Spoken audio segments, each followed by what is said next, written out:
केंद्र की नरेंद्र मोदी सरकार ने उच्च पदों पर नौकरियों में सीधी भर्ती का फैसला वापस ले लिया है। इस पर बसपा प्रमुख मायावती की प्रतिक्रिया आई कि उनके तीव्र विरोध के बाद सरकार ने निर्णय लिया है। वहीं सपा प्रमुख अखिलेश यादव ने कहा कि पिछले दरवाजे से आरक्षण को नकारते हुए नियुक्तियों की साजिश आखिरकार पीडीए की एकता के आगे झुक गई।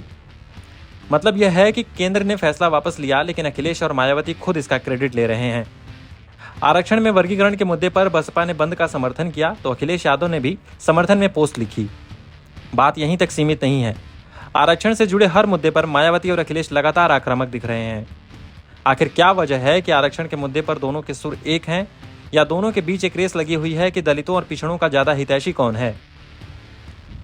आखिर इस मुद्दे के जरिए मायावती और अखिलेश कौन सी राजनीति साध रहे हैं? इस पूरे मुद्दे को समझने के लिए पिछले लोकसभा चुनाव से पहले की स्थितियों और नतीजों पर गौर करना जरूरी है। यूं तो संविधान और आरक्षण बसपा का अहम मुद्दा रहे हैं, लेकिन पिछले लोकसभा चुनाव से पहले सपा ने कांग्रेस के साथ गठबंधन करके पीडीए का नारा दिया था।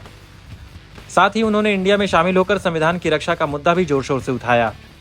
तब तक मायावती को भी यह उम्मीद नहीं थी कि सपा का यह दांव इतना अधिक कारगर होगा।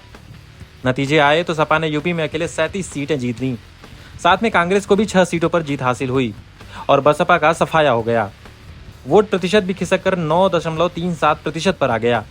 इससे साफ हो गया कि बसपा के दलित वोट बैंक में बड़ी सेंधमारी हो गई है। लोकसभा चुनाव में करारी हार के बाद से ही बसपा आगे की तैयारी में जुट गई है।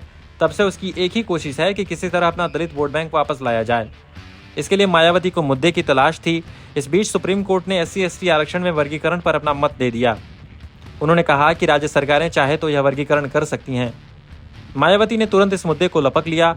सबसे पहले उनकी प्रतिक्रिया आई। इसे पूरी तरह गलत ठहराते हुए उन्होंने भाजपा के साथ ही सपा कांग्रेस समेत अन्य पार्टियों को भी घेरना शुरू कर दिया। वह संसद में संविधान संशोधन लाने की मांग पर अड़ गईं। इस मुद्दे पर उन्होंने 2 बार प्रेस कॉन्फ्रेंस की और सोशल मीडिया के जरिए भी कई बयान दिए। शुरुआत में कांग्रेस ने इस पर सधी प्रतिक्रिया दी, लेकिन मायावती के आक्रामक रुख को देखते हुए सपा ने भी खुलकर बोलना शुरू कर दिया। इस बीच केंद्र सरकार में उच्च पदों पर सीधी भर्ती और 69,000 शिक्षक भर्ती के मुद्दे भी उठे। इन मुद्दों पर सपा और बसपा दोनों ही आक्रामक दिखीं। अखिलेश यादव को लगा कि अब यदि चुप रहे तो पिछले लोकसभा चुनाव में जो दलित वर्ग उनके साथ जुड़ा है कहीं वापस बसपा में न चला जाए। उन्होंने सीधी भर्ती के मामले में 2 अक्टूबर को आंदोलन का ऐलान भी कर दिया। मायावती भी अपने बयानों के जरिए इन मुद्दों पर आक्रामक रहीं। चौतरफा दबाव को देखते हुए केंद्र सरकार ने इस फैसले को वापस ले लिया तो फिर अखिलेश और मायावती दोनों ने बयान जारी कर खुद इसका क्रेडिट लिया। दोनों ने कहा कि उनके दबाव के कारण ही यह फैसला वापस हुआ है। इन मुद्दों के अलावा सपा और बसपा पार्टी संगठन और मंचों से भी यह संदेश देने की कोशिश कर रहे हैं कि दलितों की असल हितैषी वही हैं। बसपा ने लोकसभा चुनाव के बाद कमेटियों का नए सिरे से गठन किया है। उनमें भी साफ झलक देखने को मिली कि दलितों को ज्यादा तवज्जो दी जा रही है। वहीं अखिलेश यादव भी लोकसभा चुनाव के बाद फैजाबाद के सांसद अवधेश प्रसाद को आगे बढ़ा रहे हैं। संसद से लेकर सार्वजनिक मंचों तक वह अवधेश प्रसाद के साथ नजर आते हैं। संसद में भी अवधेश प्रसाद को लोकसभा में अधिष्ठाता मंडल का सदस्य बनवाया गया है। मायावती की तरह मंचों से अंबेडकर और काशीराम का नाम वे अक्सर लेते हैं। दरअसल अभी यूपी में विधानसभा उपचुनाव होने वाले हैं। उसके बाद 2027 में विधानसभा के आम चुनाव भी हैं। सभी दल इसकी तैयारी में जुटे हैं।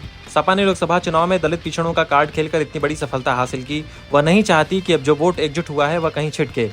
वहीं मायावती की कोशिश अपने छिटके वोट बैंक को वापस लाने की है। यही वजह है कि वह दलितों और आरक्षण से जुड़े हर मुद्दे पर आक्रामक नजर आ रही हैं।